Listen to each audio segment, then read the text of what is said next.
Assalamu alaikum everyone, this is Shazib Rafiq from Labversity. Today we are going to discuss a very new topic, that is long run cost, a very important topic when it comes to economics. When businesses decide what need to be done in longer runs, as we have already discussed in our previous topics, that there are three economic time periods. The first is the short run, where at least one factor of production should be fixed. The second is the long run, that is where all the factors of production are variable. And the third is the very long run, that means that the technology is variable too. So we are going to discuss a long run cost curve today. Long run cost, what do business do in the longer run? So in the long run, business have two options. Either they can go for scale of production, and what do we mean by scale of production, that we are going to discuss today in today's class. And the other option, that is the factor mix, that we are going to discuss in the next video. The scale of production basically means that changing all inputs in equal proportionate. Now changing all input means, here the word input means factors of production. So at what proportionate do the business changes its factors of production to get maximum benefit? So there are three conditions that we need to understand before deciding at what level should we increase the factors of production in order to get benefit, from the economies of scale. Since it's a long run cost, so in the longer run we get benefit from economies of scale. Now how to get benefit from economies of scale? So these are three stages that we need to understand before deciding at what level should we produce. The first is the constant return. The constant return means given percentage increase in input will lead to a same percentage increase in output. It means if we double the input, what do you mean by double the input? Suppose we have 100 labor and we have 5 machinery. So doubling the input means we are increasing our labor by 100%, that is 200 labor, and we are also increasing the capital by 100% too, that is the 10 machinery. We are adding 5 more machinery to our business. So that is the double input. If we double the input, for example, we have 100 labor and 5 machinery previously. Now we have 200 labor and 10 machineries. So previously we were making 1000 units. Now if we are making 2000 units, that is exactly the double output.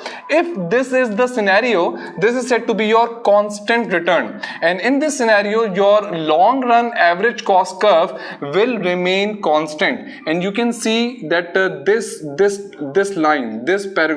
line shows the constant return, the constant return. You can see that there is no change in cost, as your output increases, So this is said to be your constant return to scale. The second thing that we need to understand is increasing return. Now what does increasing return means? That when the given percentage of input leads to larger percentage increase in output. It means that previously we have let's suppose we have 100 labor, and if we have 5 machinery, same example that we have discussed previously, we have 5 capital, the machinery, and if we double them, for example, we add more 100 labor, so the total labor is 200 labor, and if we double the capital, that is now we have 10 machinery or 10 capital. And if we were making 1000 units by using this resources, if we were making 1000 units, and after doubling the factors of production, if we start producing, let's suppose more than 1000 units, more than double, that is, let's suppose 2500 units, that is more than double. So if your output increases by more than double, then it will be increasing return to scale. It will be known as increasing return to scale. And if we see in the diagram, so this is said to be our increasing return to scale.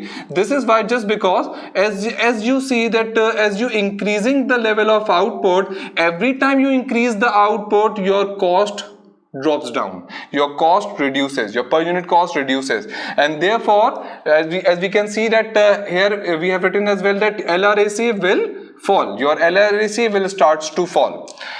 Similarly, the last but not the least, that is the decreasing return to scale. And what does it mean? That when given percentage increase in input leads to a smaller percentage increase in output. Now what does the smaller percentage increase in output means? The same example, 100 to 200, 5 to 10, but if the output level is, let's suppose, 1500, 1500 is greater than 1000, but it is less than double. The output is less than double, and the reason can be anything. It can be the productivity of the labor, it can be the productivity of the machinery, the new machinery you add on, the new labor you add on, the productivity. If they are quite productive, so the output will increase more than double, but if they are less productive, so the output will increase with less than double. So this will be the reason. It will lead to a decreasing return to scale, and ultimately you can see your long run average cost curve will start to fall, which means every time you increase your output, your cost starts to increase.